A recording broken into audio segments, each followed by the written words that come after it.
ਨਵਸਵੇ TV ਨਾਲ ਸਾਂਝ ਪਾ ਰਹੇ ਸਭ ਦਰਸ਼ਕਾਂ ਨੂੰ ਮੇਰੀ ਨਵਨੀਤ ਕੌਰ ਵੱਲੋਂ ਪਿਆਰ ਤੇ ਸਤਿਕਾਰ ਨਾਲ ਸਤਿ ਸ਼੍ਰੀ ਅਕਾਲ ਜੀ।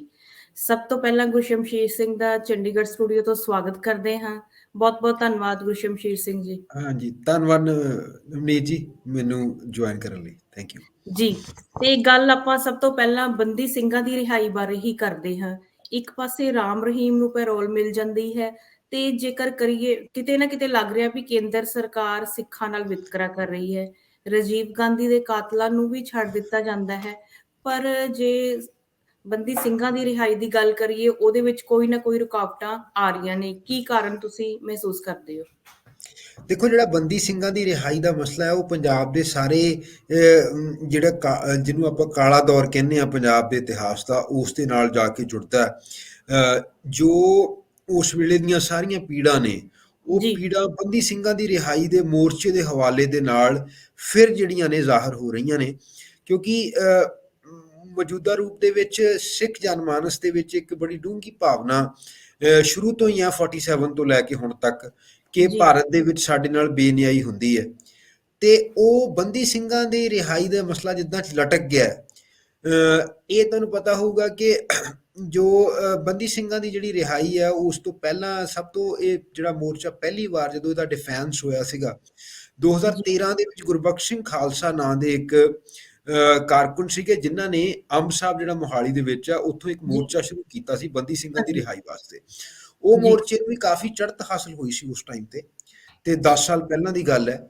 ਤਾਂ ਉਦੋਂ ਵੀ ਕਾਫੀ ਚੜ੍ਹਤ ਮਿਲੀ ਸੀ, ਪਰ ਉਹ ਮਸਲਾ ਕਾਫੀ ਦੇਰ ਚੱਲਦਾ ਵੀ ਰਿਹਾ ਸੀ, ਪੂਰੀ ਸਟੇਟ ਵੀ ਉਸ ਗੱਲ 'ਚ ਘੁੰਮ ਗਈ ਸੀ। ਪਰ ਉਸ ਦੇ ਬਾਵਜੂਦ ਵੀ ਇਹ ਮਸਲਾ ਕਿਸੇ ਤਣ ਪੱਤਣ ਨਹੀਂ ਲੱਗਿਆ। ਫਿਰ ਸੂਰਜ ਸਿੰਘ ਖਾਲਸਾ ਨਾਂ ਦੇ ਇੱਕ ਬਜ਼ੁਰਗ ਕਾਰਕੁਨ ਸੀਗੇ, ਉਹਨਾਂ ਨੇ ਇੱਕ ਇਹਦਾ ਵਰਤ ਰੱਖਿਆ ਸੀ, ਮਰਨ ਵਰਤ। ਹੁਣ ਹਾਲਾਂਕਿ ਉਹਨਾਂ ਨੇ ਮਰਨ ਵਰਤ ਤੋਂ ਤੋੜਿਆ ਕਾਫੀ ਸਾਲਾਂ ਬਾਅਦ। ਤੇ ਇਹ ਜਿਹੜਾ ਸੰਘਰਸ਼ ਹੈ, ਇਹ ਕਾਫੀ ਲੰਬਾ ਸਮਾਂ ਫਿਰ ਲਖਨੌਰ ਸਾਹਿਬ ਇੱਕ ਗੁਰਦੁਆਰਾ ਹੈਗਾ ਅੰਬਾਲੇ ਦੇ ਵਿੱਚ, ਉੱਥੋਂ ਵੀ ਚੱਲਦਾ ਰਿਹਾ, ਪਰ ਕਿਸੇ ਵੀ ਢੰਗ ਦੇ ਨਾਲ ਬੰਦੀ ਸਿੰਘਾਂ ਦੀ ਰਿਹਾਈ ਨਹੀਂ ਹੋ ਸਕੀ। ਤੇ ਹੁਣ ਇਹ ਮੌਜੂਦਾ ਮੋਰਚਾ ਜਿਹੜਾ ਹੈਗਾ ਆ, ਇਹ ਪਿਛਲੀ 7 ਜਨਵਰੀ ਤੋਂ ਲਗਾਇਆ ਗਿਆ। ਤੇ ਜੇ ਮੈਂ ਤੁਹਾਨੂੰ ਦੱਸਾਂ ਕਿ ਇਹਦੇ ਵਿੱਚ ਲਗਭਗ ਉਹੀ ਧਿਰਾਂ ਨੇ ਜਿਹੜੀਆਂ ਧਿਰਾਂ ਨੇ 2013 ਦੇ ਵਿੱਚ ਮੋਰਚਾ ਲਗਾਇਆ ਸੀ। ਹਾਲਾਂਕਿ ਸਖਸ਼ੋ ਨਹੀਂ ਹਨ, ਕੋਈ ਇਸ ਕਿਸਮ ਦਾ ਇਵੈਂਟ ਨਹੀਂ ਪਲਾਨ ਹੋਇਆ ਕਿ ਕੋਈ ਬੰਦਾ ਮਰਨ ਵਰਤ ਤੇ ਬੈਠ ਗਿਆ, ਪਰ ਹਾਂ ਸੰਘਰਸ਼ ਹੋ ਰਿਹਾ ਤੇ ਕਹਿ ਇਹੀ ਰਹੇ ਨੇ ਕਿ ਪੱਕਾ ਮੋਰਚਾ ਦਿੱਲੀ ਦੀ ਤਰਜ਼ ਤੇ ਜੋ ਕਿਸਾਨੀ ਮੋਰਚੇ ਵੇਲੇ ਲੱਗਿਆ ਸੀ। ਤਾਂ ਇਸ ਦੇ ਵਿੱਚ ਯੂਨਾਈਟਿਡ ਅਕਾਲੀ ਦਲ ਤੇ ਜਿਹੜੇ ਅਕਾਲੀ ਦਲ ਤੋਂ ਵੱਖ ਹੋਏ ਸਾਰੇ ਧੜੇ ਨੇ, ਅਕਾਲੀ ਦਲ ਬਾਦਲ ਤੋਂ ਵੱਖ ਹੋਏ ਸਾਰੇ ਧੜੇ ਨੇ, ਉਹ ਹੀ ਸੰਘਰਸ਼ ਕਰ ਰਹੇ ਨੇ। ਪਰ ਉਹਨਾਂ ਦੀ ਆਪਣੀ ਇੱਕ ਜਿਹੜੀ ਕ੍ਰੈਡੀਬਿਲਿਟੀ ਆ ਹਾਲੇ ਡਾਊਟਫੁਲ ਹੈ, ਪਰ ਲੋਕਾਂ ਦੇ ਵਿੱਚ ਇਸ ਮਸਲੇ ਦੀ ਚੋਭ ਬਹੁਤ ਹੈ। ਉਹ ਚੋਭ ਦਾ ਪਤਾ ਇਸ ਗੱਲ ਤੋਂ ਲੱਗਿਆ ਕਿ ਜਦੋਂ ਇਹ ਮੋਰਚਾ ਲੱਗਿਆ, ਉਹਨੂੰ ਕੋਈ ਇੰਨਾ ਜ਼ਿਆਦਾ ਸਪੋਰਟ ਨਹੀਂ ਸੀ ਮਿਲ ਰਹੀ ਉਸ ਟਾਈਮ ਤੇ, ਰਿਫਲੈਕਟ ਨਹੀਂ ਹੋਈ। ਪਰ ਜਦੋਂ ਇਹਨਾਂ ਨੇ ਇੱਕ ਪ੍ਰੋਗਰਾਮ ਦਿੱਤਾ, ਉਹਦਾ ਜਿਹੜਾ ਕਿ ਪ੍ਰੋਟੈਸਟ ਮਾਰਚ ਦਾ ਜਿਹੜਾ ਪਿਛਲੇ ਦਿਨਾਂ ਦੇ ਵਿੱਚ ਦਿੱਤਾ ਗਿਆ, ਤੇ ਜਿਸ ਢੰਗ ਦਾ ਰਿਸਪੌਂਸ ਮਿਲਿਆ, ਜਿਸ ਢੰਗ ਦੇ ਨਾਲ ਇਹ ਜਿਹੜੇ ਲੋਕ ਨੇ ਉਹ ਆਪ ਮੁਹਾਰੇ ਰੂਪ ਦੇ ਵਿੱਚ ਪਿੰਡਾਂ 'ਚੋਂ ਖਾਸ ਤੌਰ ਤੇ ਸੜਕਾਂ ਤੇ ਉਭਰਿਆ, ਤਾਂ ਉਹਦੇ 'ਚੋਂ ਇਹ ਇੱਕ ਭਾਵਨਾ ਜ਼ਰੂਰ ਗਈ ਹੈ ਕਿ ਲੋਕਾਂ ਦੇ ਮਨ ਦੇ ਵਿੱਚ ਸਿੱਖ ਮਨ ਜਿਹੜਾ ਹੈਗਾ, ਉਹ ਕਾਫੀ ਜ਼ਿਆਦਾ ਇਸ ਗੱਲ ਦੇ ਲਈ ਐਸਪਾਇਰ ਕਰ ਰਿਹਾ ਕਿ ਬੰਦੀ ਸਿੰਘ ਦੀ ਰਿਹਾਈ ਹੋਵੇ। ਜੀ, ਪਰ ਇਹ ਜਿਹੜਾ ਮਸਲਾ ਹੈ ਇੰਨਾ ਸਿੱਧਾ ਨਹੀਂ ਹੈ, ਕਿਉਂਕਿ ਇਹ ਜਿਹੜੀ ਰਿਹਾਈ ਹੈ ਸਿੱਧਾ ਕੇਂਦਰ ਦੇ ਅਖਤਿਆਰ ਦੇ ਵਿੱਚ ਆਉਂਦੀ ਹੈ।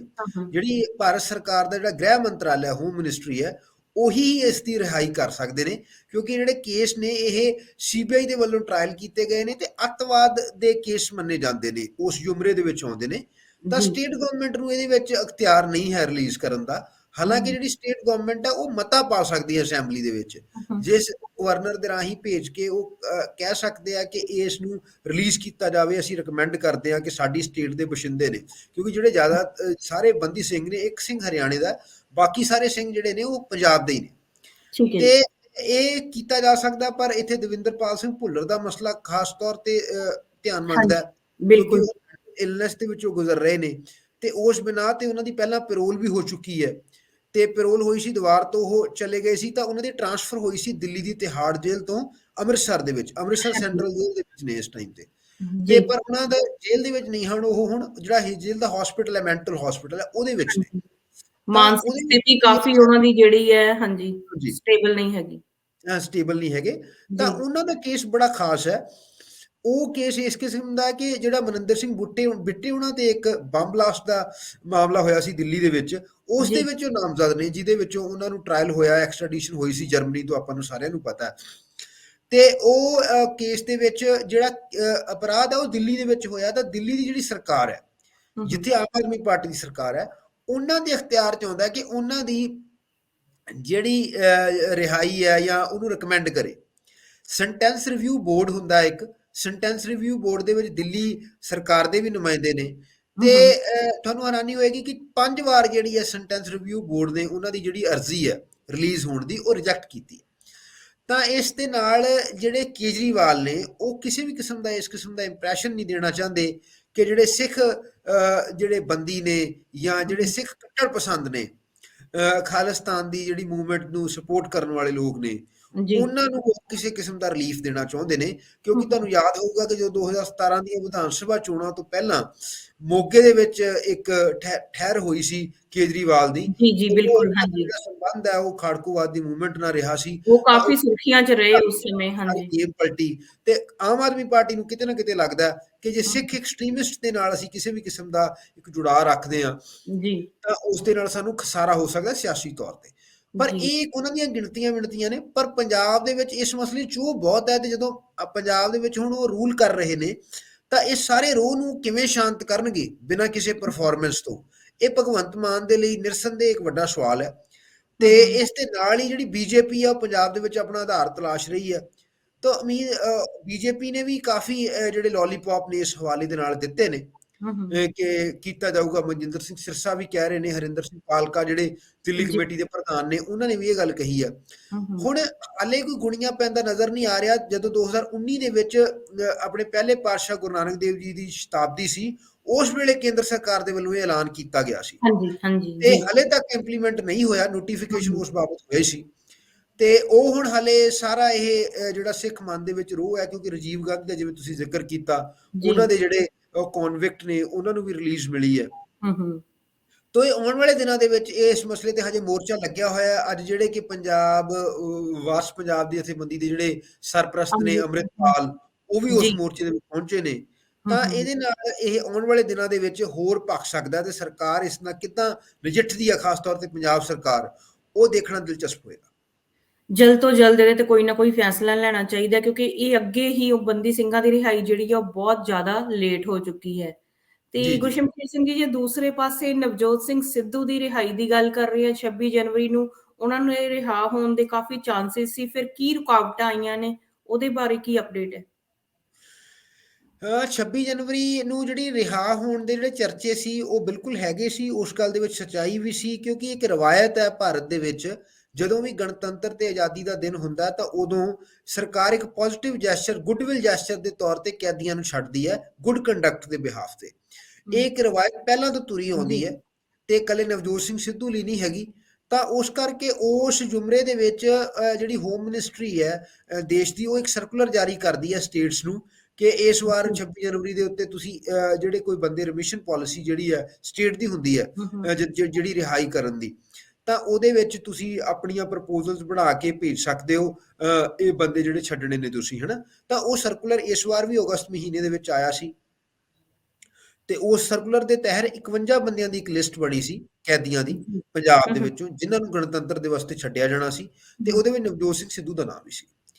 ਪਰ ਜੀ, ਜਿਸ ਤਰ੍ਹਾਂ ਇਹ ਦਿਨ ਨੇੜੇ ਆਉਂਦਾ ਗਿਆ, ਜਿਸ ਤਰ੍ਹਾਂ ਦੀ ਜਿਹੜੀ ਸਿਆਸੀ ਹਲਚਲ ਕੀਤੀ ਗਈ ਨਵਜੋਤ ਸਿੰਘ ਸਿੱਧੂ ਦੇ ਧੜੇ ਦੇ ਵੱਲੋਂ, ਜਿਹੜੇ ਉਹਨਾਂ ਦੇ ਹਮਾਇਤੀ ਨੇ, ਚਾਹੇ ਉਹ ਸ਼ਮਸ਼ੇਰ ਸਿੰਘ ਦੂਲੋਂ ਸੀਗੇ ਜਾਂ ਜੀ, ਨਾਜਰ ਸਿੰਘ ਮਾਨਸ਼ਾਹੀਆ ਸੀ, ਜਾਂ ਜਿਹੜੇ ਮਹਿੰਦਰ ਸਿੰਘ ਕੇਪੀ ਸੂਬਾ ਕਾਂਗਰਸ ਦੇ ਪੁਰਾਣੇ ਪ੍ਰਧਾਨ ਨੇ, ਜਿਹੜੇ ਵੀ ਉਹਨਾਂ ਦੇ ਨੇੜੇ ਦੇ ਸੀਗੇ, ਉਹ ਉਹਨਾਂ ਦਾ ਪਰਿਵਾਰ ਖਾਸ ਤੌਰ ਤੇ, ਉਹਨਾਂ ਸਾਰਿਆਂ ਨੇ ਜਿਹੜੀ ਹਲਚਲ ਦਿਖਾਈ, ਉਸ ਤੋਂ ਕਿਤੇ ਨਾ ਕਿਤੇ ਇਹਨਾਂ ਨੂੰ ਇੱਕ ਅਸਮੰਜਸ ਦੀ ਸਥਿਤੀ ਵੀ ਹੋਈ ਹੈ। ਜੋ ਆਮ ਆਦਮੀ ਪਾਰਟੀ ਦੀ ਸਰਕਾਰ ਹੈ, ਕਿਉਂਕਿ ਆਮ ਆਦਮੀ ਪਾਰਟੀ ਸਰਕਾਰ ਨੂੰ ਇਹ ਗੱਲ ਪਤਾ ਹੈ ਕਿ ਨਵਜੋਤ ਸਿੰਘ ਸਿੱਧੂ ਜਿਹੜੇ ਨੇ ਕਦਾਵਰ ਕਿਸਮ ਦੇ ਨੇਤਾ ਨੇ। ਜੇ ਉਹ ਕਿਸੇ ਵੀ ਕਿਸਮ ਦਾ ਸਟਾਂਸ ਲੈਂਦੇ ਨੇ, ਜੇ ਉਹਨਾਂ ਨੂੰ ਛੱਡਣ ਦਾ ਵੀ ਸਟਾਂਸ ਲੈਂਦੇ ਨੇ, ਇਹਦੇ ਨਾਲ ਦੂਜੇ ਧੜੇ ਨਾਰਾਜ਼ ਹੋ ਸਕਦੇ ਆ। ਜੀ, ਤਾਂ ਕਿਉਂਕਿ ਨਵਜੋਤ ਸਿੰਘ ਸਿੱਧੂ ਜਦੋਂ ਤੱਕ ਜੇਲ੍ਹ 'ਚ ਨਹੀਂ ਗਏ ਸੀ, ਹਾਲਾਂਕਿ ਬਹੁਤ ਥੋੜੇ ਦਿਨ ਮਿਲੇ ਸੀ ਉਸ ਤੋਂ, ਜਦੋਂ ਆਮ ਆਦਮੀ ਪਾਰਟੀ ਦੀ ਸਰਕਾਰ ਬਣ ਗਈ ਸੀ, ਤਾਂ ਉਹ ਕਾਫੀ ਜ਼ਿਆਦਾ ਐਕਟਿਵ ਸੀਗੇ। ਜੀ, ਤੇ ਉਹ ਖੁਦਕੁਸ਼ੀਆਂ ਕਰਨ ਵਾਲੇ ਨੌਜਵਾਨਾਂ ਦੇ ਘਰਾਂ 'ਚ ਜਾਂਦੇ ਸੀ, ਕਦੇ ਰੇਤਾ ਬਜਰੀ ਦੀਆਂ ਦੁਕਾਨਾਂ ਤੇ ਜਾਂਦੇ ਸੀ, ਤਾਂ ਉਹਦੇ ਨਾਲ ਸਰਕਾਰ ਦੇ ਉੱਤੇ ਇੱਕ ਲਗਾਤਾਰ ਪ੍ਰੈਸ਼ਰ ਬਣਾਇਆ ਹੋਇਆ ਸੀ ਉਹਨਾਂ ਨੇ। ਤਾਂ ਜਦੋਂ ਹੁਣ ਉਹਨਾਂ ਨੂੰ ਇਸ ਕਿਸਮ ਦੀ ਸਜ਼ਾ ਹੋ ਗਈ, ਬਿਲਕੁਲ। ਤਾਂ ਉਹ ਬਿਲਕੁਲ ਇੱਕ ਬਲੈਸਿੰਗ ਇਨ ਡਿਸਗਾਈਜ਼ ਸੀ। ਸੁੱਖ ਦਾ ਸਾਹ ਆਇਆ ਆਮ ਆਦਮੀ ਪਾਰਟੀ ਨੂੰ, ਦੀ ਸਰਕਾਰ ਨੂੰ। ਤੁਹਾਨੂੰ ਯਾਦ ਹੋਊਗਾ ਕਿ ਭਗਵੰਤ ਮਾਨ ਨੇ ਉਹਨਾਂ ਨੂੰ ਇੱਕ ਵਾਰੀ ਸੈਕਟਰੀਏਟ ਦੇ ਵਿੱਚ ਵੀ ਬੁਲਾਇਆ ਸੀ, ਨਵਜੋਤ ਸਿੰਘ ਸਿੱਧੂ ਨੂੰ। ਤਾਂ ਇਸ ਕਰਕੇ ਇਹ ਜਿਹੜਾ ਸਾਰਾ ਜੀ, ਪੱਖ ਹੈ, ਇਸ ਤੋਂ ਨਵਜੋਤ ਸਿੰਘ ਸਿੱਧੂ ਨੂੰ ਉਹਨਾਂ ਦੀ ਰਿਹਾਈ ਨੂੰ ਜਾਂ ਉਹਨਾਂ ਦੀ ਮੌਜੂਦਗੀ ਨੂੰ ਪੰਜਾਬ ਦੇ ਵਿੱਚ ਉਹ ਟਾਲਣਾ ਹੀ ਚਾਹੁੰਦੀ ਆ ਆਮ ਆਦਮੀ ਪਾਰਟੀ ਕਿਤੇ ਨਾ ਕਿਤੇ। ਤਾਂ ਉਹਨਾਂ ਨੇ ਸੋਚਿਆ ਕਿ ਜੇ ਮਤਲਬ ਕਿ ਸੋਚਿਆ, ਹੋ ਸਕਦਾ ਹੈ ਤਾਂ ਬਿਹਤਰ ਉਹ ਦੱਸ ਸਕਦੇ ਨੇ ਵੀ ਕਿਉਂ ਉਹਨਾਂ ਨੇ ਨਹੀਂ ਇਹਨਾਂ ਨੂੰ ਐਨ ਮੌਕੇ ਤੇ ਰਿਲੀਜ਼ ਕੀਤਾ, ਕਿ ਹਾਂ ਵੀ ਇਹ ਜਿਹੜਾ ਇਹਨਾਂ ਦਾ ਟਾਲਾ ਲੱਗਿਆ ਰਹੇ, ਕਿਉਂਕਿ ਜਿਸ ਕਿਸਮ ਦਾ ਸਿਆਸੀ ਪਰੇਸ਼ਾਨੀ ਦਾ ਬਾਇਸ ਬਣ ਸਕਦੇ ਨੇ ਸਿੱਧੂ, ਉਸ ਨੂੰ ਜਿੰਨੀ ਦੇਰ ਹੋਰ ਟਾਲ ਸਕਦੀ ਆਮ ਆਦਮੀ ਪਾਰਟੀ ਦੀ ਕੋਸ਼ਿਸ਼ ਹੈ ਕਿ ਉਹ ਟਾਲ ਰਹੀ ਹੈ।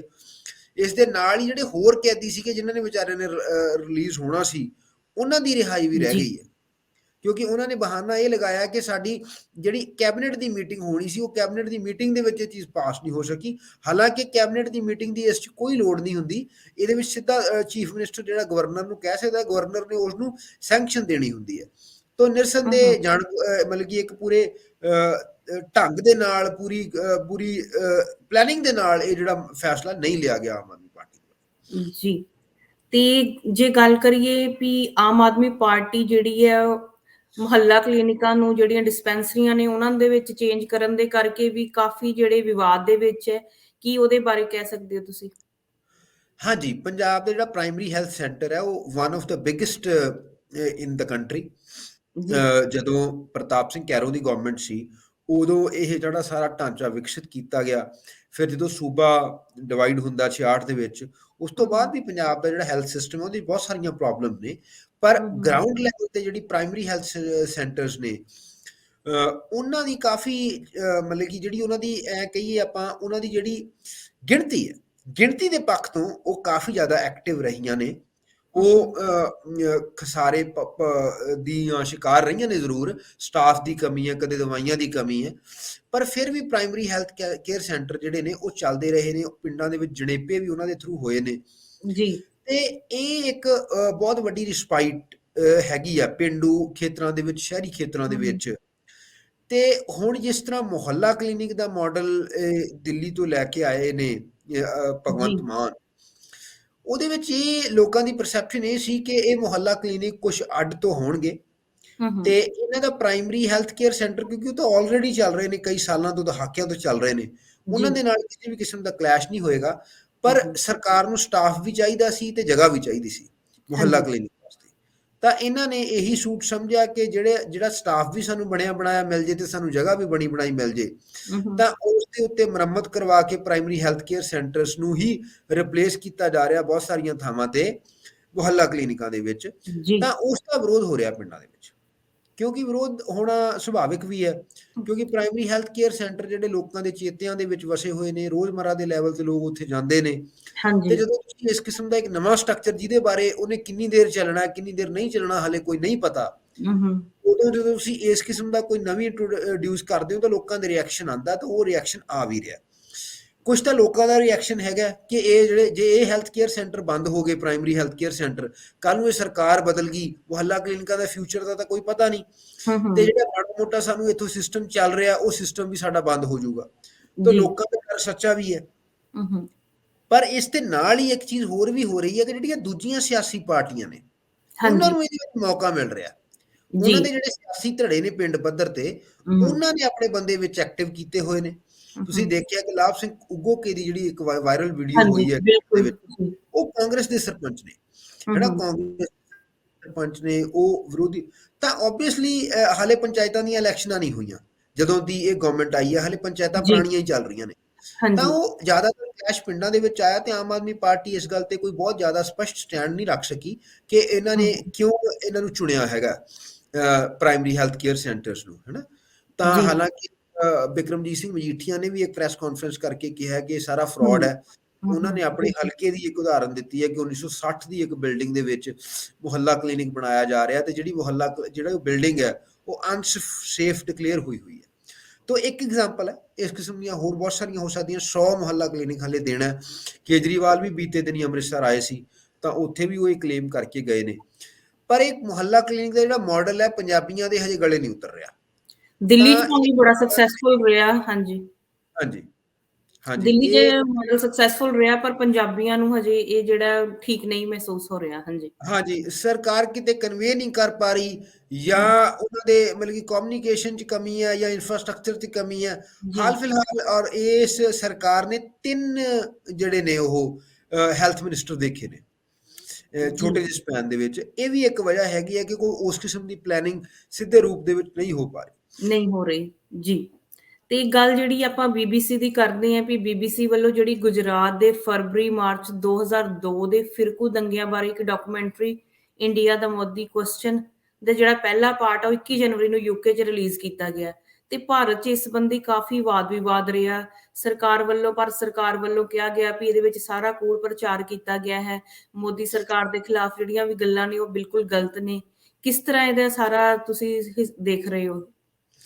ਦੇਖੋ, ਓਬਵੀਅਸਲੀ ਜਦੋਂ ਤੁਸੀਂ ਕਿਸੇ ਸਿਟਿੰਗ ਪ੍ਰਾਈਮ ਮਿਨਿਸਟਰ ਦੇ ਬਾਰੇ ਇਹ ਗੱਲ ਕਹੋਗੇ, ਕਿਸੇ ਮੁਲਕ ਦੇ ਵਿੱਚ ਕੋਈ ਡਾਕੂਮੈਂਟਰੀ ਕੋਈ ਫੋਰਨ ਦੀ ਏਜੰਸੀ ਕਰੂਗੀ, ਤਾਂ ਉਹਦਾ ਮੁਲਕ ਦਾ ਪਹਿਲਾ ਰਿਸਪੌਂਸ ਇਹੀ ਹੋਊਗਾ ਕਿ ਉਹ ਆਪਣੇ ਪ੍ਰਾਈਮ ਮਿਨਿਸਟਰ ਨੂੰ, ਆਪਣੇ ਲੀਡਰ ਨੂੰ ਡਿਫੈਂਡ ਕਰੇਗਾ ਮੁਲਕ। ਜੀ, ਤੇ ਉਹੀ ਭਾਰਤ ਸਰਕਾਰ ਨੇ ਵੀ ਕੀਤਾ ਹੈ। ਉਹਨਾਂ ਦੇ ਜਿਹੜੇ ਫੋਰਨ ਮਿਨਿਸਟਰੀ ਦੇ ਜਿਹੜੇ ਬੁਲਾਰੇ ਨੇ, ਉਹ ਮਿਸਟਰ ਬਾਗਚੀ, ਉਹਨਾਂ ਨੇ ਇਹੀ ਗੱਲ ਕਹੀ ਹੈ ਕਿ ਜਿਹੜੀ ਇਹ ਡਾਕੂਮੈਂਟਰੀ ਹੈ ਮੋਦੀ ਦਾ, ਜਿਹੜੀ ਬੀਬੀਸੀ ਦੀ ਡਾਕੂਮੈਂਟਰੀ ਹੈ ਇੰਡੀਆ ਦਾ ਮੋਦੀ ਕੁਐਸਚਨ, ਉਹ ਪ੍ਰੋਪੇਗੈਂਡਾ ਤੇ ਆਧਾਰਿਤ ਹੈ, ਇੰਡੀਆ ਦੀ ਸੋਵਰੈਨਿਟੀ ਇੰਟੈਗ੍ਰਿਟੀ ਨੂੰ ਹਿੱਟ ਕਰਦੀ ਹੈ, ਇੰਡੀਆ ਦੀ ਸੁਪਰੀਮ ਕੋਰਟ ਨੂੰ ਦੇ ਆਨਰ ਨੂੰ ਹਿੱਟ ਕਰਦੀ ਹੈ, ਕਿਉਂਕਿ ਸੁਪਰੀਮ ਕੋਰਟ ਜਿਹੜੀ ਹੈ ਨਰਿੰਦਰ ਮੋਦੀ ਨੂੰ ਗੁਜਰਾਤ ਦੰਗਿਆਂ ਦੇ ਵਿੱਚ ਕਲੀਨ ਚਿੱਟ ਦੇ ਚੁੱਕੀ ਹੈ। ਤਾਂ ਇਹ ਉਹਨਾਂ ਦਾ ਇੱਕ ਡਿਫੈਂਸ ਹੈ। ਪਰ ਜੋ ਡਾਕੂਮੈਂਟਰੀ ਦੇ 2 ਪਾਰਟ ਆ ਚੁੱਕੇ ਨੇ ਹੁਣ, ਉਹਨਾਂ ਦੇ ਵਿੱਚ ਜਿਸ ਕਿਸਮ ਨਾਲ ਡਾਕੂਮੈਂਟਰੀ ਦਿਖਾਈ ਗਈ ਹੈ, ਜਿਸ ਕਿਸਮ ਨਾਲ ਫਿਲਮਾਈ ਗਈ ਹੈ, ਤਾਂ ਉਸ ਦੇ ਵਿੱਚ ਵੀ ਉਹਨਾਂ ਨੇ ਤੱਥਾਂ ਦੇ ਆਧਾਰ ਤੇ ਗੱਲ ਕਰਨ ਦੀ ਕੋਸ਼ਿਸ਼ ਕੀਤੀ ਹੈ। ਜਿਹੜੇ ਵੀ ਉਸ ਵੇਲੇ ਦੇ ਰਿਪੋਰਟਰ ਸੀ ਬੀਬੀਸੀ ਦੇ, ਉਹਨਾਂ ਦੀਆਂ ਟੈਸਟੀਮਨੀਜ਼ ਦੇ ਹਿਸਾਬ ਨਾਲ, ਜਾਂ ਹੋਰ ਜਿਹੜੇ ਜਰਨਲਿਸਟ ਨੇ ਜਿਨ੍ਹਾਂ ਨੇ ਉਹਨਾਂ ਨੂੰ ਕਵਰ ਕੀਤਾ, ਉਹਨਾਂ ਦੀਆਂ ਟੈਸਟੀਮਨੀਜ਼ ਲੈ ਕੇ, ਵਿਕਟਮਸ ਦੀਆਂ ਟੈਸਟੀਮਨੀਜ਼ ਲੈ ਕੇ, ਪੁਲਿਸ ਆਫੀਸਰ ਜਿਹੜੇ ਸੰਜੀਵ ਭੱਟ ਵਰਗੇ ਨੇ, ਉਹਨਾਂ ਦੀਆਂ ਟੈਸਟੀਮਨੀਜ਼ ਲੈ ਕੇ ਉਹ ਜਿਹੜੀ ਡਾਕੂਮੈਂਟਰੀ ਹੈ ਬਣਾਈ ਗਈ ਹੈ। ਤਾਂ ਉਮੀਦ ਕੀਤੀ ਤਾਂ ਇਹੀ ਮਤਲਬ ਕਿ ਉਹ ਜਿਹੜੀ ਹੈ ਇਹਨੂੰ ਅੱਧਾ ਡਿਸਮਿਸ ਸਿੱਧਾ ਕਰਨਾ ਬਹੁਤ ਔਖਾ ਹੈ। ਆਪਾਂ ਬਿਲਕੁਲ ਇਹ ਜੇ ਤੁਸੀਂ ਪਹਿਲੀ ਨਜ਼ਰ ਉਸ ਡਾਕੂਮੈਂਟਰੀ ਨੂੰ ਦੇਖੋਗੇ ਤਾਂ ਤੁਸੀਂ ਇਹ ਨਹੀਂ ਕਹਿ ਸਕਦੇ ਕਿ ਇਹ ਬਿਲਕੁਲ ਝੂਠ ਦੇ ਪਲੰਦੇ ਤੇ ਆਧਾਰਿਤ ਹੈ। ਹਾਲਾਂਕਿ ਗਵਰਨਮੈਂਟ ਨੇ ਇੱਕ ਸਟਾਂਸ ਲਈ ਹੈ ਇਸ ਕਿਸਮ ਦੀ, ਤੇ ਇਹ ਕਿੰਨਾ ਕੁ ਲੋਕਾਂ ਦੇ ਵਿੱਚ ਜਾਂਦਾ ਕਿ ਜਿਸ ਕਿਸਮ ਦਾ ਇਹ ਨੀ ਜਰਕ ਰਿਐਕਸ਼ਨ ਦੇ ਰਹੀ ਹੈ ਗਵਰਨਮੈਂਟ, ਜਿੱਦਾਂ ਦਿੱਲੀ ਦੇ ਵਿੱਚ ਜਿਹੜੀ ਕਿ JNU ਹੈ, ਜਾਂ ਜਾਮੀਆ ਮਾਲੀਆ ਇਸਲਾਮੀਆ ਯੂਨੀਵਰਸਿਟੀ ਹੈ, ਜਾਂ ਬੰਬੇ ਦਾ ਟਿਸ ਇੰਸਟੀਚਿਊਟ ਹੈ, ਉਹ ਹੈਦਰਾਬਾਦ ਦੀ ਜਿਹੜੀ ਯੂਨੀਵਰਸਿਟੀ ਹੈ, ਉਹਨਾਂ ਸਾਰਿਆਂ ਦੀਆਂ ਵਿੱਚ ਸਕਰੀਨਿੰਗ ਨੂੰ ਰੋਕਿਆ ਗਿਆ, ਤਾੜਨਾ ਕੀਤੀ ਗਈ ਹੈ ਵਿਦਿਆਰਥੀਆਂ ਨੂੰ ਤੇ ਉਹਨਾਂ ਦੇ ਜਿਹੜਾ ਸਟਾਫ ਹੈ। ਜੀ, ਇਹ ਸਾਰੇ ਦੇ ਪੱਖ ਦੇ ਵਿੱਚ ਹੋ ਸਕਦਾ ਹੈ ਕਿ ਮਤਲਬ ਕਿ ਗਵਰਨਮੈਂਟ ਹਾਲ ਫਿਲਹਾਲ ਇਸ 'ਚ ਕਾਮਯਾਬ ਹੋਵੇ, ਕਿਉਂਕਿ ਉਹਨੂੰ ਬਲੌਕ ਕਰ ਦਿੱਤੀ ਗਈ ਹੈ ਡਾਕੂਮੈਂਟਰੀ ਇੰਡੀਆ ਦੇ ਵਿੱਚੋਂ ਦਾ। ਪਰ ਇਹਦਾ ਇੰਪ੍ਰੈਸ਼ਨ ਇੰਟਰਨੈਸ਼ਨਲ ਲੈਵਲ ਤੇ ਮੋਦੀ ਦੀ ਇਮੇਜ ਦੇ ਵਿੱਚ ਕਾਫੀ ਮਾੜਾ ਅਸਰ ਜਾਊਗਾ ਇਸ ਗੱਲ ਦਾ। ਡੋਮੈਸਟਿਕਲੀ ਕੋਈ ਬਹੁਤ ਜ਼ਿਆਦਾ ਫਰਕ ਪੈਣ ਲੱਗਿਆ, ਕਿਉਂਕਿ ਬਹੁਤ ਸਾਰੇ ਲੋਕ ਮੋਦੀ ਤੇ ਬਿਲੀਵ ਕਰਦੇ ਨੇ, ਤੇ ਮੁਸਲਮਾਨਾਂ ਪ੍ਰਤੀ ਇੱਕ ਇਸ ਕਿਸਮ ਦੀ ਇੱਕ ਬੇਗਾਨਗੀ ਜਾਂ ਨਫ਼ਰਤ ਕਹਿ ਲਈਏ ਆਪਾਂ, ਉਹ ਹੈਗੀ ਵੀ ਹੈ ਹਿੰਦੂ ਭਾਈਚਾਰੇ ਦੇ ਇੱਕ ਸੈਕਸ਼ਨ ਦੇ ਵਿੱਚ। ਤੇ ਉਸ ਉਹ ਜਿਹੜੀ ਇੰਟਰਨੈਸ਼ਨਲ ਇਮੇਜ ਹੈ, ਬਟ ਉਹਦੇ ਵਿੱਚ ਜਦੋਂ ਤੁਸੀਂ ਇਸ ਕਿਸਮ ਦਾ ਭਾਰਤ ਇੱਕ ਜਮਹੂਰੀਅਤ ਹੋਣ ਦਾ ਦਾਅਵਾ ਕਰਦਾ ਹੈ, ਤਾਂ ਤੁਸੀਂ ਇੱਕ ਪੂਰੀ ਇਨਫੋਰਮੇਸ਼ਨ ਨੂੰ ਬਲੈਕ ਆਊਟ ਕਰਦੇ ਹੋ, ਔਰ ਉਹ ਵੀ ਇੰਨੀ ਪ੍ਰੈਸਟੀਜੀਅਸ ਜਿਹੜੀ ਨਿਊਜ਼ ਏਜੰਸੀ ਹੈ ਉਸ ਦੀ ਵੱਲੋਂ ਬਣਾਈ ਗਈ, ਤਾਂ ਜਿਹੜਾ ਹੈਗਾ ਤੁਹਾਡੇ ਤੇ ਸਵਾਲ ਜ਼ਰੂਰ ਬਣਦੇ ਨੇ। ਇਹ ਸਾਰਾ ਘਟਨਾਕ੍ਰਮ ਉਦੋਂ ਹੋ ਰਿਹਾ ਜਦੋਂ ਭਾਰਤ G20 ਦੀ ਅਗਵਾਈ ਕਰ ਰਿਹਾ, ਆਉਣ ਵਾਲੇ ਦਿਨਾਂ ਦੇ ਵਿੱਚ ਇੱਥੇ ਸੰਮੇਲਨ ਹੋਣ ਜਾ ਰਿਹਾ, ਤਾਂ ਬਹੁਤ ਸਾਰੇ ਪੱਖਾਂ ਤੋਂ ਇੰਟਰਨੈਸ਼ਨਲ ਜਿਹੜੀ ਇਮੇਜ ਹੈ ਭਾਰਤ ਸਰਕਾਰ ਦੀ, ਭਾਰਤ ਦੀ ਔਰ ਨਰਿੰਦਰ ਮੋਦੀ ਦੀ, ਉਹਨੂੰ ਜ਼ਰੂਰ ਇਸ ਦੇ ਨਾਲ ਸੱਟਬੈਕ ਲੱਗੇਗੀ। ਇਸ ਤੋਂ ਇਲਾਵਾ ਜੇ ਆਪਾਂ ਦੇਖੀਏ ਗੁਜਰਾਤ ਦੰਗਿਆਂ ਦੇ, ਜਦੋਂ ਰਾਣਾ ਅਯੂਬ ਨੇ ਖੋਜ ਤੇ ਆਧਾਰਿਤ ਆਪਣੀ ਗੁਜਰਾਤ ਫਾਈਲਸ ਦੀ ਕਿਤਾਬ ਸੀ, ਉਹ ਵੀ ਬੜੀ ਚਰਚਾ 'ਚ ਰਹੀ ਸੀ। ਇਹਦੇ ਮੁੱਖ ਬੰਦ 'ਚ ਇੱਕ ਰਿਟਾਇਰਡ ਜੱਜ ਜਸਟਿਸ BN ਸ਼੍ਰੀ ਕ੍ਰਿਸ਼ਨਾ ਨੇ ਵੀ ਲਿਖਿਆ ਸੀ ਕਿ ਇਹ ਜਿਹੜੀ ਹੈ ਖੋਜ ਆਧਾਰਿਤ ਪੱਤਰਕਾਰੀ ਲਈ ਅਯੂਬ ਨੂੰ ਜਿਹੜੀਆਂ ਮੁਬਾਰਕਾਂ ਦਿੱਤੀਆਂ ਗਈਆਂ ਸੀ। ਇਹ ਸਾਰੇ ਨੂੰ ਤੁਸੀਂ ਇਸ ਸਾਰੇ ਘਟਨਾਕ੍ਰਮ ਨਾਲ ਜੋੜ ਕੇ ਕਿਵੇਂ ਦੇਖਦੇ ਹੋ? ਤੁਸੀਂ ਬਿਲਕੁਲ ਰਾਈਟਲੀ ਪੁਆਇੰਟ ਆਊਟ ਕੀਤਾ ਕਿ ਰਾਣਾ ਅਯੂਬ ਦੀ ਜਿਹੜੀ ਕਿਤਾਬ ਆਈ ਸੀ ਗੁਜਰਾਤ ਫਾਈਲਸ, ਉਹ ਕਾਫੀ ਪੁਰਾਣੀ ਹੈ, ਤੇ ਇਸ ਦੇ ਵਿੱਚ ਜਿਹੜਾ ਇਹਦਾ ਇਤਿਹਾਸ ਹੈ ਸਾਰਾ ਗੁਜਰਾਤ ਦੰਗਿਆਂ ਦਾ, ਕਿਉਂਕਿ ਜਦੋਂ ਇਹ ਸਾਰਾ ਕੁਛ ਹੁੰਦਾ, ਰਾਣਾ ਅਯੂਬ ਜਿਹੜੇ ਨੇ ਉਹ ਖੁਦ ਉੱਥੇ ਜਾਂਦੇ ਨੇ, ਸਾਰਾ ਦੇਖਦੇ ਨੇ। ਇਸ਼ਰਤ ਜਹਾਂ ਦਾ ਇੱਕ ਮਸਲਾ ਹੋਇਆ ਸੀਗਾ, ਫੇਕ ਐਨਕਾਊਂਟਰ, ਉਹ ਉਸ ਦੀ ਤੰਦ ਫੜਦੇ ਉਹ ਇੱਥੇ ਤੱਕ ਪਹੁੰਚੇ ਸੀਗੇ, ਜਿਹੜੀ ਉਹ ਕਿਤਾਬ ਬਣੀ ਹੈ। ਤਾਂ ਉਹਦੇ ਜੀ ਵਿੱਚ ਇਹ ਹੈ ਕਿ ਜੋ ਗੁਜਰਾਤ ਦੇ ਵਿੱਚ ਉਸ ਟਾਈਮ ਤੇ ਹੋਇਆ ਹੈ, ਉਸ ਵੇਲੇ ਐਨਡੀਏ ਦੀ ਗਵਰਨਮੈਂਟ ਸੀ ਸੈਂਟਰ ਦੇ ਵਿੱਚ, ਬੀਜੇਪੀ ਦੇ ਇੱਕ ਅਲਾਇੰਸ ਦੇ ਵੱਡੇ ਅਲਾਇੰਸ ਦੇ ਵਿੱਚ ਬੀਜੇਪੀ ਨੇ ਅਗਵਾਈ ਕੀਤੀ ਸੀ। ਅਟਲ ਬਿਹਾਰੀ ਵਾਜਪਾਈ ਉਦੋਂ ਪ੍ਰਾਈਮ ਮਿਨਿਸਟਰ ਸੀਗੇ। ਤੇ ਤੁਸੀਂ ਦੇਖ ਸਕਦੇ ਹੋ ਕਿ ਉਸੇ ਸਮੇਂ ਹੀ ਅਟਲ ਬਿਹਾਰੀ ਵਾਜਪਾਈ ਨੇ ਜਿਹੜੇ ਸੀਐਮ ਨਰਿੰਦਰ ਮੋਦੀ ਸੀ, ਉਹਨਾਂ ਦੀ ਅਗਵਾਈ ਦੇ ਵਿੱਚ ਕਿਹਾ ਸੀਗਾ ਕਿ ਇੱਕ ਜਿਹੜਾ ਰਾਜਾ ਹੈ ਉਸ ਨੂੰ ਆਪਣੇ ਰਾਜ ਧਰਮ ਦੀ ਪਾਲਣਾ ਕਰਨੀ ਚਾਹੀਦੀ ਹੈ। ਤੋ ਜੀ ਉਹਨਾਂ ਦਾ ਇਸ਼ਾਰਾ ਨਰਿੰਦਰ ਮੋਦੀ ਵੱਲ ਸੀ। ਤਾਂ ਇਹ ਜਿਹੜੀ ਡਾਕੂਮੈਂਟਰੀ ਹੈ ਉਹ ਵੀ ਇਹੀ ਗੱਲ ਕਹਿ ਰਹੀ ਹੈ, ਤੇ ਜਿਹੜੀ ਰਾਣਾ ਅਯੂਬ ਦੀ ਕਿਤਾਬ ਹੈ ਉਹ ਵੀ ਇਹੀ ਗੱਲ ਕਹਿ ਰਹੀ ਹੈ ਕਿ ਜਿਹੜੇ ਨਰਿੰਦਰ ਮੋਦੀ ਨੇ, ਜੋ ਉਹਨਾਂ ਦਾ ਫਰਜ਼ ਬਣਦਾ ਸੀ ਚੀਫ ਮਿਨਿਸਟਰ ਦੇ ਤੌਰ ਤੇ, ਤਾਂ ਉਸ ਜਿਹੜੀ ਫਰਜ਼ ਨੂੰ ਉਹਨਾਂ ਨੇ ਨਹੀਂ ਨਿਭਾਇਆ ਹੈਗਾ। ਤੇ ਇਸ ਦੇ ਨਾਲ ਹੀ ਗੁਜਰਾਤ ਦੇ ਦੰਗਿਆਂ ਦੇ ਬਾਰੇ ਇੱਕ ਬਹੁਤ ਚਰਚਿਤ ਨਾਮ ਹੈ ਤੀਸਤਾ ਸੀਤਲਵਾੜ। ਤੀਸਤਾ ਸੀਤਲਵਾੜ ਜਿਹੜੇ ਨੇ ਉਹ ਇੱਕ ਹਿਊਮਨ ਰਾਈਟ ਐਕਟਿਵਿਸਟ ਨੇ। ਉਹਨਾਂ ਨੇ ਇਹ ਸਾਰੇ ਮਸਲਿਆਂ ਦੇ ਮਗਰ ਪੈ ਕੇ ਉਹਨਾਂ ਨੇ ਸਾਰੀ ਤੱਥ ਖੋਜ ਰਿਪੋਰਟਸ ਜਿਹੜੀਆਂ ਸੀਗੀਆਂ ਕੱਢੀਆਂ ਸੀ। ਤਾਂ ਜਦੋਂ 2009 ਦੇ ਵਿੱਚ ਯੂਪੀਏ ਦੀ ਗਵਰਨਮੈਂਟ ਆਈ ਸੀਗੀ 2000 ਦੁਆਰ ਤੋਂ, ਉਸ ਤੋਂ ਇੱਕ SIT ਬਣਾਈ ਗਈ ਸੀ ਸੁਪਰੀਮ ਕੋਰਟ ਦੇ ਵੱਲੋਂ, ਤੇ ਉਸ ਦੇ ਤਹਿਤ ਬਹੁਤ ਸਾਰੇ ਜਿਹੜੇ ਲੋਕ ਨੇ ਜਿਹੜੇ ਕਿ ਉਸ ਵੇਲੇ ਮੋਦੀ ਦੀ ਵਜ਼ਾਰਤ ਦੇ ਵਿੱਚ ਸੀ ਗੁਜਰਾਤ ਦੇ ਵਿੱਚ, ਉਹਨਾਂ ਨੂੰ ਵੀ ਸਜ਼ਾਵਾਂ ਹੋਈਆਂ ਸੀਗੀਆਂ। ਮਾਇਆ ਕੋਡਵਾਨੀ, ਬਾਬੂ ਬਜਰੰਗੀ, ਤਾਂ ਕਾਫੀ ਚਿਲਿੰਗ ਜਜਮੈਂਟਸ ਜਿਹੜੀਆਂ ਸੀਗੀਆਂ ਉਹ ਆਈਆਂ ਸੀਗੀਆਂ। ਤੁਹਾਨੂੰ ਪਤਾ ਹੋਊਗਾ ਕਿ ਇਸ਼ਰਤ ਜਾਫਰੀ ਇੱਕ ਗੁਲਮਰਗ ਸੁਸਾਇਟੀ ਦਾ ਇੱਕ ਬਹੁਤ ਵੱਡਾ ਕੇਸ ਹੋਇਆ ਸੀ ਉਸ ਦੰਗਿਆਂ ਦੇ ਦੌਰਾਨ, ਜਿਸ 'ਚ 100 ਲੋਕਾਂ ਨੂੰ ਜਿੰਦਾ ਜਲਾ ਦਿੱਤਾ ਗਿਆ ਸੀ। ਤੇ ਇਸ਼ਰਤ ਜਾਫਰੀ ਜਿਹੜੇ ਨੇ ਉਹ ਕਾਂਗਰਸ ਦੇ ਸਾਬਕਾ MP ਸੀਗੇ ਉਸ ਇਲਾਕੇ ਦੇ, ਉਹਨਾਂ ਨੂੰ ਸਾੜਿਆ ਗਿਆ ਸੀ। ਤਾਂ ਉਹ ਮਾਮਲਾ ਵੀ ਕਾਫੀ, ਗੁਲਮਰਗ ਸੁਸਾਇਟੀ ਦਾ ਕੇਸ ਕਾਫੀ ਮਸ਼ਹੂਰ ਹੋਇਆ ਸੀ, ਤੇ ਉਹਦੀ ਜੱਜਮੈਂਟ ਹੋਈ ਸੀ। ਉਹਦੇ ਵਿੱਚ ਬਾਬੂ ਬਜਰੰਗੀ ਜਿਹੜੇ BJP ਦੇ ਉੱਥੋਂ ਦੇ ਲੀਡਰ ਸੀਗੇ ਉਹਨਾਂ ਨੂੰ ਸਜ਼ਾ ਹੋਈ ਸੀ, ਮਾਇਆ ਕੋਡਵਾਨੀ ਨੂੰ ਹੋਈ ਸੀ। ਤਾਂ ਇਸ ਤਰ੍ਹਾਂ ਕਰਕੇ ਕਾਫੀ ਲੋਕਾਂ ਦੇ ਸ਼ਿਕੰਜਾ ਕੱਸਿਆ ਗਿਆ ਸੀ। ਉਸ ਵੇਲੇ ਦੇ DG ਸੀਗੇ ਇੱਕ DG ਵੰਜਾਰਾ, ਉਹਨਾਂ ਨੂੰ ਵੀ ਸਜ਼ਾਵਾਂ ਹੋਈਆਂ ਸੀਗੀਆਂ। ਉਹਨਾਂ ਨੇ ਫਿਰ ਚਿੱਠੀ ਵੀ ਲਿਖੀ ਸੀ ਇੱਕ ਹੋਮ ਮਿਨਿਸਟਰ ਨੂੰ ਜੇਲ੍ਹ ਦੇ ਵਿੱਚੋਂ। ਤਾਂ ਇਹ ਸਾਰਾ ਬਿਲਕੁਲ ਨਰਿੰਦਰ ਮੋਦੀ ਦੇ ਉੱਤੇ ਇੱਕ ਸਵਾਲੀਆ ਚਿੰਨ੍ਹ ਬਹੁਤ ਦੇਰ ਤੋਂ ਲੱਗ ਰਹੇ ਨੇ।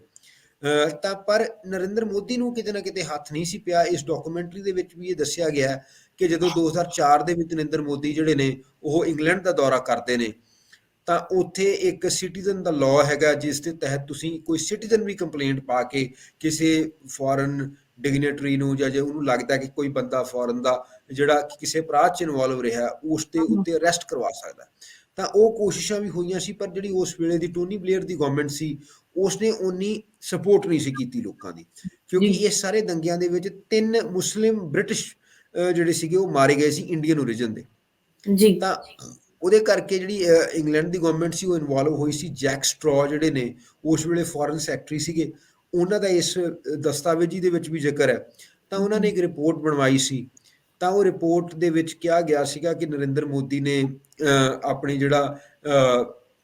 ਜਿਹੜਾ ਉਹਨੇ ਲਾਅ ਐਂਡ ਆਰਡਰ ਦੀ ਜਿਹੜੀ ਉਹਨਾਂ ਦੇ ਫਰਜ਼ ਨਿਭਾਉਣਾ ਸੀਗਾ ਉਹ ਨਹੀਂ ਨਿਭਾਇਆ ਗਿਆ ਨਰਿੰਦਰ ਮੋਦੀ ਦੇ ਵੱਲੋਂ। ਇਹ ਉਸ ਰਿਪੋਰਟ ਦਾ ਇੰਡੀਆ ਜਿਹੜਾ ਕਿ ਹਵਾਲਾ ਦਿੱਤਾ ਗਿਆ। ਬਾਕੀ ਰਾਣਾ ਅਯੂਬ ਦੇ ਲਗਾਤਾਰ ਕਹਿੰਦੇ ਰਹੇ ਨੇ, ਰਾਣਾ ਅਯੂਬ ਦਾ ਆਪਾਂ ਲਗਾਤਾਰ ਸੁਣਦੇ ਵੀ ਰਹਿੰਦੇ ਹਾਂ, ਤੇ ਉਹਨਾਂ ਦੀ ਲਿਖਤਾਂ ਜਿਹੜੀਆਂ ਨੇ ਦੁਨੀਆ ਦੇ ਵੱਡੇ ਵੱਡੇ ਅਖਬਾਰਾਂ 'ਚ ਛਪਦੀਆਂ ਨੇ। ਰਾਣਾ ਅਯੂਬ ਦਾ ਸਾਰਾ ਜਿਹੜਾ ਨਾਂ ਬਣਿਆ ਉਹ ਉਸੇ ਕਿਤਾਬ ਕਰਕੇ ਬਣਿਆ। ਜੀ ਬਿਲਕੁਲ। ਤੇ ਇਸ ਕਰਕੇ ਉਹ ਇੱਕ ਵੱਡੀ ਟੈਸਟੀਮਨੀ ਹੈ। ਹਾਲਾਂਕਿ ਉਹਨਾਂ ਨੂੰ ਐਂਟੀ BJP ਸਟਾਂਸ ਦੇ ਤੌਰ ਤੇ ਦੇਖਿਆ ਜਾਂਦਾ। ਕੋਵਿਡ ਦੇ ਵਿੱਚ ਉਹਨਾਂ ਦੀਆਂ ਰਿਪੋਰਟਸ ਟਾਈਮਸ ਵਰਗੇ ਮੈਗਜ਼ੀਨਸ ਦੇ ਵਿੱਚ ਵੀ ਲੱਗੀਆਂ ਨੇ। ਤੇ ਇਹ ਸਾਰੇ ਹਵਾਲੇ ਦੇ ਨਾਲ ਨਰਿੰਦਰ ਮੋਦੀ ਦਾ ਜਿਹੜਾ ਸਾਰਾ ਪਿਛੋਕੜ ਹੈ, ਜਿਵੇਂ ਇੱਕ ਸੇਇੰਗ ਹੁੰਦੀ ਹੈ ਕਿ every saint has a past, every leader also has a past. ਤਾਂ ਉਹ ਜਿਹੜਾ ਪਾਸਟ ਹੈ ਨਰਿੰਦਰ ਮੋਦੀ ਦਾ, ਉਹ ਹਜੇ ਤੱਕ ਉਹਨਾਂ ਨੂੰ ਚੇਜ਼ ਕਰ ਰਿਹਾ। ਤੇ ਜਦੋਂ ਹੁਣ 2024 ਦੀਆਂ ਲੋਕ ਸਭਾ ਚੋਣਾਂ ਸਿਰ ਤੇ ਨੇ, ਨਰਿੰਦਰ ਮੋਦੀ ਇੱਕ ਗਲੋਬਲ ਫਿਗਰ ਦੇ ਤੌਰ ਤੇ ਉੱਭਰ ਰਹੇ ਨੇ, ਉਸ ਵੇਲੇ ਇਸ ਡਾਕੂਮੈਂਟਰੀ ਦਾ ਆਉਣਾ ਤੇ ਇਸ ਕਿਸਮ ਦੇ ਸਵਾਲ ਖੜੇ ਕਰਨਾ ਨਰਿੰਦਰ ਮੋਦੀ ਦੀ ਪਰਸਨਲ ਇਮੇਜ ਦੇ ਲਈ ਬਹੁਤ ਵੱਡਾ ਇਹ ਇੱਕ ਝਟਕਾ ਹੋ ਸਕਦਾ ਹੈ, ਨੁਕਸਾਨਦਾਇਕ ਕਿਤੇ ਨਾ ਕਿਤੇ ਸਾਬਤ ਹੋ। ਜੀ ਤੇ ਗੁਰਸ਼ਮਸ਼ੀਰ, ਜਿਵੇਂ ਹੁਣ ਕੈਨੇਡਾ ਦੇ ਵਿੱਚ ਪਿਛਲੇ ਕਾਫੀ ਦਿਨਾਂ ਤੋਂ ਜਾਂ ਪਿਛਲੇ ਕਾਫੀ ਸਮੇਂ ਤੋਂ ਸਟੂਡੈਂਟਸ ਦੀਆਂ ਜਿਹੜੀਆਂ ਡੈਥ ਹੋਈਆਂ ਨੇ, ਚਾਹੇ ਉਹ ਕੋਈ ਵੀ ਕਾਰਨ ਹੋ ਸਕਦੇ ਨੇ, ਪੰਜਾਬ ਦੇ ਹਿਸਾਬ ਨਾਲ, ਪੰਜਾਬ ਦੇ ਪਰਸਪੈਕਟਿਵ ਤੋਂ ਤੁਸੀਂ ਕਿਵੇਂ ਦੇਖਦੇ ਹੋ ਵੀ ਕੀ ਕਾਰਨ ਜਿਹੜੇ ਉੱਥੇ ਬੈਠਿਆਂ ਮਹਿਸੂਸ ਕੀਤੇ ਜਾ ਰਹੇ ਨੇ, ਕਿਉਂਕਿ ਉੱਥੋਂ ਦੇ ਪਰਿਵਾਰਾਂ ਵੱਲੋਂ, ਜਾਂ ਕੀ ਹਾਂਜੀ। ਦੇਖਿਆ ਜਾ ਰਿਹਾ ਇਸ ਸਾਰੇ ਘਟਨਾਕ੍ਰਮ ਨੂੰ?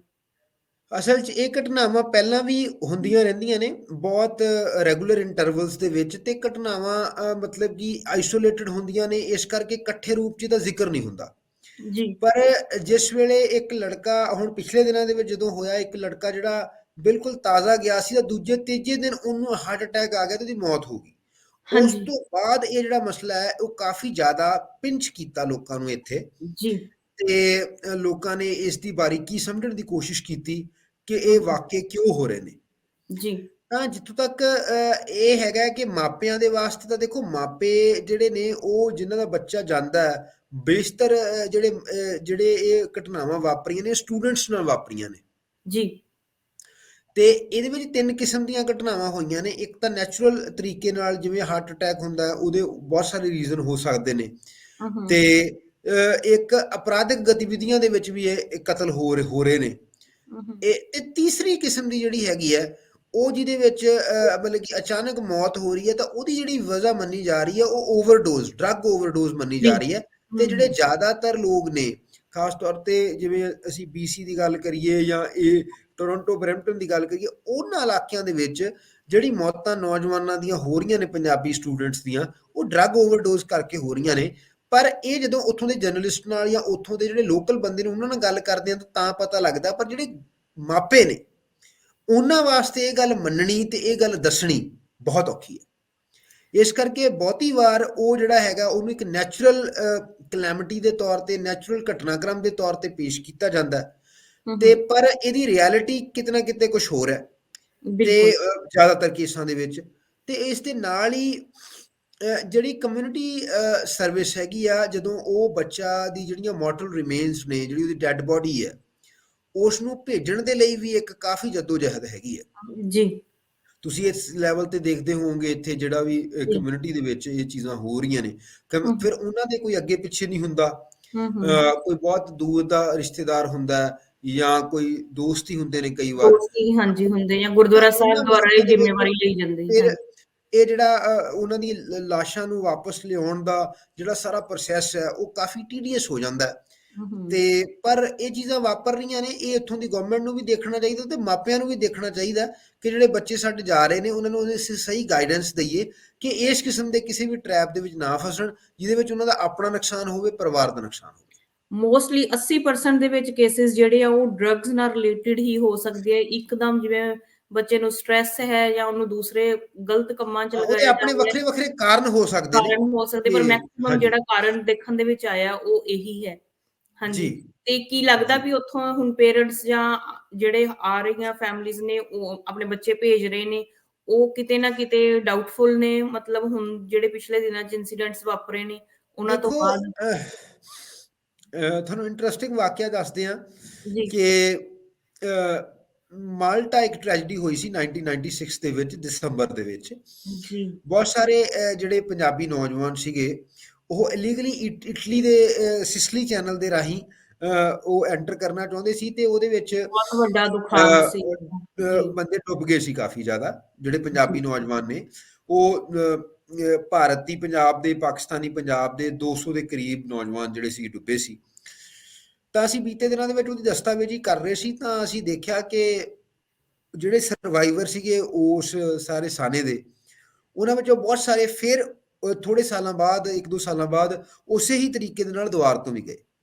ਤੋ ਮੇਰਾ ਦੱਸਣ ਦਾ ਭਾਵ ਇਹ ਸੀ ਕਿ ਜਿਹੜੀ ਮਾਈਗ੍ਰੇਸ਼ਨ ਹੈ, ਉਹਦਾ ਜਿਹੜਾ ਪੁਸ਼ ਹੈ ਉਹ ਇਹਨਾਂ ਕੰਪੈਲਿੰਗ ਹੈ ਕਿ ਉਹ ਜਿੰਨਾ ਮਰਜ਼ੀ ਨੁਕਸਾਨ ਹੋ ਰਿਹਾ ਹੈ, ਪਰ ਇਹਦੇ ਨਾਲ ਮਾਪੇ ਜਿਹੜੇ ਨੇ ਉਹ ਬੱਚਿਆਂ ਨੂੰ ਭੇਜਣ ਤੋਂ ਰੋਕ ਦੇਣਗੇ, ਇਹਦੀ ਸੰਭਾਵਨਾ ਘੱਟ ਲੱਗਦੀ ਹੈ। ਘੱਟ ਇਹ ਲੱਗਦਾ। ਹੋ ਵੀ ਨਹੀਂ ਰਿਹਾ, ਕਿਉਂਕਿ ਜਿਹੜਾ ਪੀਅਰ ਪ੍ਰੈਸ਼ਰ ਹੈਗਾ, ਜਿਹੜੇ ਮਾਪੇ ਨੇ, ਉਹ ਕਿਤੇ ਨਾ ਕਿਤੇ, ਜੇ ਮੰਨ ਲਓ ਕੋਈ ਬੱਚਾ ਇਹ ਗੱਲ ਕਹਿੰਦਾ ਵੀ ਅਸੀਂ ਇੱਥੇ ਕੰਮ ਕਰ ਲਈਏ, ਜਾਂ ਕੋਈ ਸਾਨੂੰ 5-10 ਲੱਖ ਰੁਪਈਆ ਦੇ ਦਿਓ ਜਾਂ 20 ਲੱਖ ਦੇ ਦਿਓ, ਤਾਂ ਮਾਪੇ ਹਿਚਕਚਾਉਂਦੇ ਨੇ। ਤੇ ਜੇ ਬੱਚਾ ਇਹ ਗੱਲ ਕਹਿੰਦਾ ਵੀ ਮੈਨੂੰ ਬਾਹਰ ਭੇਜ ਦਿਓ, ਤਾਂ ਉਹ 25 ਲੱਖ ਵੀ ਇਕੱਠਾ ਕਰ ਲੈਂਦੇ ਨੇ। ਜੀ, ਤੋ ਇਹ ਬਿल्कुल। ਇੱਕ ਕਿਸਮ ਦੀ ਇੱਕ ਧਾਰਨਾ ਬਣ ਚੁੱਕੀ ਹੈ, ਇੱਕ ਕਿਸਮ ਦੀ ਇੱਕ ਕਹਿ ਲਓ ਕਿ ਇੱਕ ਇੱਕ ਮਿਸਟਰਸਟ ਹੈ ਪੰਜਾਬ ਦੇ ਵਿੱਚ ਸਰਵਾਈਵਲ ਨੂੰ ਲੈ ਕੇ, ਵੱਡੇ ਇਹ ਪੱਧਰ ਸਿਰਫ ਤੇ ਜ਼ਿਆਦਾ ਮਾਪਿਆਂ ਦੇ ਵਿੱਚ। ਪੰਜਾਬ 'ਚ ਹੀ ਹੈ, ਬਾਕੀ ਸਟੇਟਸ ਦੀ ਜੇ ਗੱਲ ਹਾਂਜੀ। ਕਰੀਏ ਉਸ ਹਿਸਾਬ ਨਾਲ ਹਜੇ ਹਾਂ, ਇੰਨਾ ਨਹੀਂ ਉਸ ਹੈ, ਕਿਸਮ ਹਨਾ? ਦਾ ਨਹੀਂ ਹੈ। ਇਹਦੇ ਵਿੱਚ ਸਾਡਾ ਕੁਛ ਕਸੂਰ ਵੀ ਹੈ। ਦੇਖੋ, ਇਹਦੇ ਵਿੱਚ ਕੀ ਹੁੰਦਾ ਹੈ ਕਿ ਚੁਆਇਸ 'ਚੋਂ ਤੁਸੀਂ ਜਾਣਾ ਚਾਹੁੰਦੇ ਹੋ, ਜਾ ਵੀ ਸਕਦੇ ਹੋ, ਮਤਲਬ ਕਿ ਹੂੰ, ਜਿਹਨੇ ਜਾਣਾ ਹੈ। ਪਰ ਜੇ ਤੁਸੀਂ ਰਿਜੈਕਟ ਕਰਕੇ ਜਾਂਦੇ ਹੋ ਕਿ ਮੇਰਾ ਕੁਛ ਨਹੀਂ ਬਣਨਾ, ਜਾਂ ਇਸ ਕਿਸਮ ਦੀ ਇੱਕ ਨਿਰਾਸ਼ਤਾ ਦੀ ਭਾਵਨਾ ਨਾਲ ਤੁਸੀਂ ਜਾਂਦੇ ਹੋ, ਹੂੰ, ਤਾਂ ਹੂੰ। ਫਿਰ ਅੱਗੇ ਜਾ ਕੇ ਵੀ ਤੁਹਾਡੀਆਂ ਮੁਸ਼ਕਿਲਾਂ ਆਸਾਨ ਨਹੀਂ ਹੁੰਦੀਆਂ। ਜੀ, ਉਹ ਜਿਹੜੀਆਂ ਬਿल्कुल। ਟਰਬਲਡ ਮੈਮਰੀਜ਼ ਨੇ, ਉਹ ਜਿਹੜੇ ਐਕਸਪੀਰੀਅੰਸ ਨੇ, ਉਹ ਤੁਹਾਨੂੰ ਹੌਂਟ ਕਰਦੇ ਰਹਿੰਦੇ ਆ, ਕਿਉਂਕਿ ਤੁਹਾਡਾ ਜਿਹੜਾ ਪਲਾਇਨ ਹੈ ਉਹ ਕੋਈ ਸਿਹਤਮੰਦ ਪਲਾਇਨ ਨਹੀਂ ਹੈਗਾ। हुँ, हुँ। ਤਾਂ ਇਸ ਕਰਕੇ ਹੀ ਅਸੀਂ ਮਸਲਿਆਂ ਦੇ ਵਿੱਚ ਵੀ ਫਸ ਰਹੇ ਹਾਂ, ਚਾਹੇ ਉਹ ਮੈਟਰੀਮੋਨੀਅਲ ਇਸ਼ੂ ਸਾਡੇ ਬਣ ਰਹੇ ਨੇ, ਚਾਹੇ ਉਹ हुँ, ਇਸ ਕਿਸਮ ਦੀਆਂ ਗੱਲਾਂ ਬਣ ਰਹੀਆਂ ਨੇ। ਤਾਂ ਬਹੁਤ ਵੱਡੇ ਪੱਧਰ ਤੇ ਪੰਜਾਬੀ ਮਾਸ਼ਰੇ ਨੂੰ ਵੀ ਸੋਚਣ ਦੀ ਲੋੜ ਹੈ ਇਸ ਸਾਰੇ ਮਸਲੇ ਦੇ ਵਿੱਚ। ਤੇ ਇਸ ਦੇ ਵਿੱਚ ਬਾਕੀ ਜਿਹੜੇ ਪੇਰੈਂਟਸ ਨੇ ਖਾਸ ਤੌਰ ਤੇ ਉਹਨਾਂ ਨੂੰ ਸੋਚਣ ਦੀ ਲੋੜ ਹੈ ਕਿ ਜੇ ਬੱਚਾ ਪੰਜਾਬ ਦੇ ਵਿੱਚ ਰਹਿ ਕੇ ਵੀ ਸਰਵਾਈਵ ਕਰ ਸਕਦਾ ਹੈ, ਤੇ ਜੇ ਉਹਦੇ 'ਚ ਟੈਲੈਂਟ ਹੈਗਾ ਜਾਂ ਉਹਨੂੰ ਕੋਈ ਤੁਸੀਂ ਕੰਮ ਕਰਵਾ ਕੇ ਦੇ ਸਕਦੇ ਹੋ, ਕੁਛ ਵੀ ਹੈ, ਤਾਂ ਉਹ ਘੱਟੋ ਘੱਟ ਤੁਹਾਡੀਆਂ ਨਜ਼ਰਾਂ ਦੇ ਸਾਹਮਣੇ ਤਾਂ ਰਹੇਗਾ। जी। ਤਾਂ पर ਇਹ जे ਇੱਕ ਪੱਖ बच्चे ਹੈਗਾ। ਹਾਂਜੀ। ਜੀ ਬੱਚੇ ਇੱਥੇ ਵੀ ਆ ਰਹੇ ਆ ਜੀ, ਤੇ ਕਿਉਂ ਇਹ ਮਿਸਹੈਪਨਿੰਗਸ ਹੋ ਰਹੀਆਂ ਨੇ, ਇਹਦੇ ਲਈ ਉੱਥੋਂ ਦੀ ਸਰਕਾਰ ਤੇ ਇੱਥੋਂ ਦੀ ਸਰਕਾਰ ਨੂੰ ਵੀ ਜਿਹੜੇ ਆ ਹਾਂ, ਉਹ ਉਹ ਤਾਲਮੇਲ ਵੀ ਕਦਮ ਹੋਣਾ ਜ਼ਰੂਰ ਚਾਹੀਦਾ। ਚਾਹੀਦੇ ਉਹ ਨੇ। ਗਵਰਨਮੈਂਟਸ ਦੇ ਲੈਵਲ ਤੇ ਵੀ ਤਾਲਮੇਲ ਹੋਣਾ ਚਾਹੀਦਾ। ਅੰਬੈਸੀ ਜਿਹੜੀ ਹੈ, ਜੀ, ਇੰਡੀਅਨ ਅੰਬੈਸੀ ਹੈ, ਉਹਨੂੰ ਵੱਧ ਐਕਟਿਵ ਹੋਣਾ ਚਾਹੀਦਾ ਇਸ ਸਾਰੇ ਮਸਲੇ ਤੇ। ਐਡਵਾਈਜ਼ਰੀਜ਼ ਜਿਹੜੀਆਂ ਨੇ ਜਾਰੀ ਕਰਨੀਆਂ ਚਾਹੀਦੀਆਂ ਨੇ। ਤੇ ਬਾਕੀ ਕੈਨੇਡਾ ਦੀ ਸਰਕਾਰ ਨੂੰ ਵੀ ਚਾਹੀਦਾ, ਜਿਹੜੇ ਬੱਚਿਆਂ ਤੋਂ ਫੀਸਾਂ ਲਈਆਂ ਜਾਂਦੀਆਂ ਨੇ, ਕਾਲਜਿਸ ਨੂੰ ਵੀ ਚਾਹੀਦਾ ਕਿ ਉਹ ਆਪਣੀ ਜ਼ਿੰਮੇਵਾਰੀ ਅਦਾ ਕਰਨ। ਉੱਥੇ ਘੱਟੋ ਘੱਟ ਉਹਨਾਂ ਨੂੰ ਇੱਕ ਰੈਗੂਲੇਸ਼ਨ ਹੋਵੇ, ਇਸ ਬਿਲਕੁਲ। ਕਿਸਮ ਦੀਆਂ ਜਿਹੜੀਆਂ ਡਰੱਗਸ ਨੇ ਉਹਨਾਂ ਤੱਕ ਨਾ ਪਹੁੰਚਣ। ਉਸ ਦੇ ਲਈ ਵੀ ਪ੍ਰੀਵੈਂਸ਼ਨਸ ਹੋਣੀਆਂ ਚਾਹੀਦੀਆਂ। ਜੀ, ਓਕੇ, ਬਹੁਤ-ਬਹੁਤ ਧੰਨਵਾਦ ਗੁਰਸ਼ਮਸ਼ੀਰ ਜੀ ਸਮਾਂ ਦੇਣ ਵਾਸਤੇ। ਹਾਂਜੀ, ਜਲਦੀ ਥੈਂਕ ਯੂ ਹੀ ਜੀ। ਫੇਰ ਗੱਲਬਾਤ ਕਰਦੇ ਹਾਂ। ਸਤਿ ਸ਼੍ਰੀ ਅਕਾਲ ਜੀ। ਹਾਂਜੀ, ਥੈਂਕ ਯੂ।